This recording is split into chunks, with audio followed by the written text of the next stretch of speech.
Assalamu alaikum wa rahmatullahi wa barakatuhu.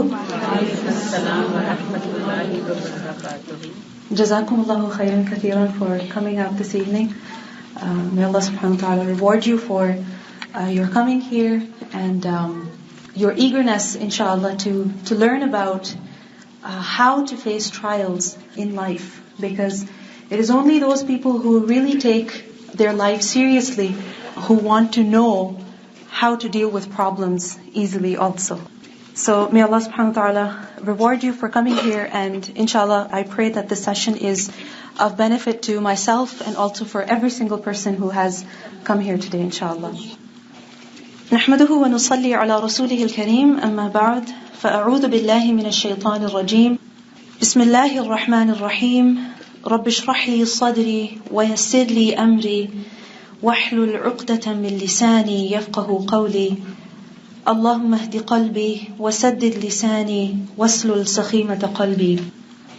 So a couple of years ago, my very dear mother, who's also my teacher, recommended that I should read a book. And that book is called كيف تواجه الابتلاء. How is it that you can face difficulties? How is it that you can face trials? And the moment I heard about this book, I made the intention to read it. And alhamdulillah, the moment I got my hands on that book, I never put it away. And I have to be honest, it took me over a year actually to complete reading the book. Because it is such a book that once you start reading, you don't want to put it down. Because it is, alhamdulillah, of benefit to your daily life. When I started reading that book, I made the intention that I will definitely share this knowledge with others also. So I'm very, very grateful to Allah subhanahu wa ta'ala that He has given me the chance today to, inshallah, summarize and present the main ideas in that book to you today, so that inshallah it is of benefit to you also. Now this book, كيف تواجه الابتلاء, this book, basically the author mentions 43 ways of dealing with life's problems. Now, when I saw this book and I looked at the number 43, I was amazed. Because generally, when you are going through some difficulty, what is it that you're told? Be patient. Have faith in Allah. Right? Which is also patience in a way. Right? So, basically when we are dealing with life's problems, the maximum we can think about is just 2 or 3 or 5 ways of dealing with the problems. But this author has compiled 43 ways. Now today, inshallah, I don't think I'll be able to go over 43 ways. But as much as we can, inshallah, I would love to share that with you. Now, trials and difficulties, they are in reality a blessing. Because our Lord is who? Allah. And when Allah subhanahu wa ta'ala describes Himself in the Quran, after telling us about His name Allah, the first description He gives of Himself is which one? Bismillahir Rahmanir Rahim. So when we think about Allah subhanahu wa ta'ala, our Lord, we know that He is merciful. And He's not just merciful, He is Ar-Rahman and Ar-Rahim. Now generally we understand Ar-Rahman as merciful and Ar-Rahim also as merciful. Yes, there are differences between the names, but the very fact that merciful has 2 different names for Allah subhanahu wa ta'ala, what does that show to us? That He is very, very, very merciful. And this means that even the tests and the trials, the difficulties that He sends our way are what? They are also a mercy. And this is the reason why every single trial, no matter how hard it is, no matter how painful it is, no matter how long it is, for a believer, it will always be a blessing. Always. Why? Because a believer will look at trials with faith in Allah, who is merciful. And because of that, that trial, even though it may appear to be punishment, even though it may feel very painful, in reality it will be a blessing, insha'Allah. Now, how is it that we can convert our trials and challenges into real blessings? This is something that we need to think about. Because aren't trials and difficulties a daily part of our lives? Are they? Are they? I think women understand that really well. Really well. Because I don't know about you, but for me at least, when I was younger, I used to think when I grow up, inshallah, things will be fine.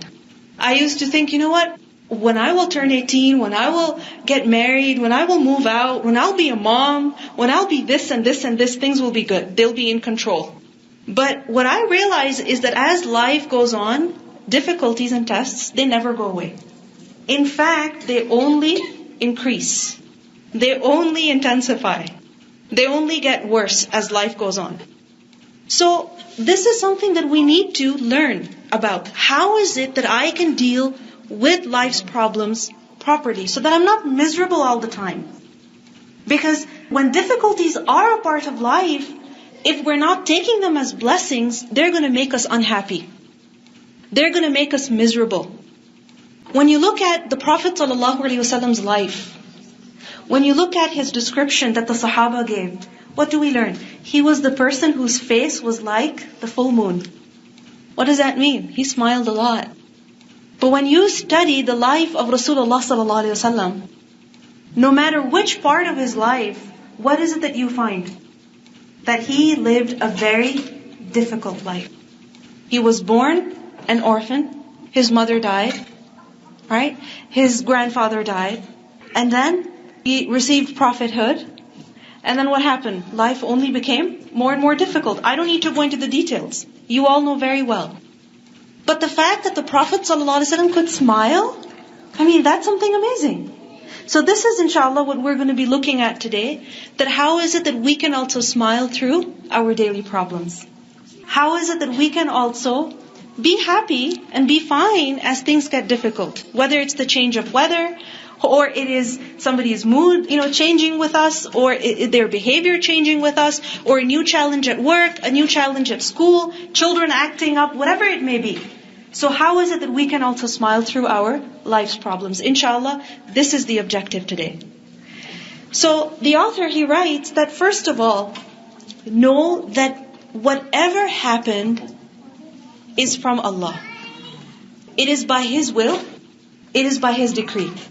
Meaning, even if we have been pricked by a thorn. These days we don't generally get pricked by thorns. I think we get poked by our pins. Or maybe poked by a fork or something like that. Even if it is something as small as that, it has happened by whose will? The will of Allah subhanahu wa ta'ala. And having this faith that my Lord, He allowed it, this is the only reason why it happened, this is something that brings a lot of strength inside. In the Quran we learn, Allah subhanahu wa ta'ala says that مَا أَصَابَ مِن مُصِيبَةٍ إِلَّا بِإِذْنِ اللَّهِ. There is no musibah, no disaster, no difficulty that hits, that strikes, except by the permission of Allah. So nothing big or small happens except by Allah's permission. وَمَن يُؤْمِن بِاللَّهِ يَهْدِ قَلْبَهِ. And whoever believes in Allah, then Allah will guide his heart. Allah will guide his heart, meaning Allah will guide him in that situation, how to relax and how to smile and how to be at peace. Now, when we look at our lives and we look at the lives of those around us, not just human beings, but the rest of the creation also that is around us, above us, around us, below us, in whatever way, what do we see? That hardships and trials are something that no one is spared of. No matter who you meet, no matter which person is it that we come across, any person, young or old, will they have problems of their own? Even a little child. We think that, babies are so lucky. I wish I could be a baby. No, you don't wish you would be a baby. You really don't wish that. Because, a poor baby cannot even burp until somebody will actually pick the baby up and help the baby burp. Look at that weakness. And look at that agony that poor little child is going through because of a burp that is stuck. Subhanallah. No one at all is spared of difficulties.